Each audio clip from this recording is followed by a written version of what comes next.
बच्चों आज आप करने आ मौसम। ठीक है, मैं ਤੁਹਾਨੂੰ ਅੱਜ ਮੌਸਮਾਂ ਬਾਰੇ ਦੱਸਾਂਗੀ। ठीक है, ਤੇ ਮੌਸਮਾਂ ਦਾ ਪਤਾ ਤੁਹਾਨੂੰ ਕਿਹੜੇ-ਕਿਹੜੇ ਹੁੰਦੇ ਆ?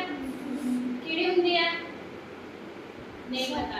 ਚਲੋ ਮੈਂ ਤੁਹਾਨੂੰ ਦੱਸਦੀ ਹਾਂ ਮੌਸਮਾਂ ਬਾਰੇ। ਜਿੱਦਾਂ ਕਿ ਹੁਣ ਸਰਦੀ, ਗਰਮੀ, ਪਤਝੜ, ਬਸੰਤ, ਇਹ ਕੀ ਆ?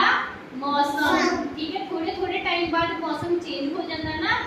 जो गर्मी आती है फिर थोड़ा टाइम गर्मी रहती है, उस तो बाद की शुरू हो जाती है सर्दी। सर्दी तो बाद फिर मौसम चेंज हो जाता वा इतने। ठीक है, मौसम सारा साल बदलते रहते हैं। ते आज मैं तुहानू मौसम का नाम दसूंगी। ठीक है, इंग्लिश दे विच इन्हां नूं सीजन कहते हैं। ठीक है, जिद्दां सर्दी आ, सर्दी नूं इंग्लिश कहते हैं विंटर। की कहते हैं?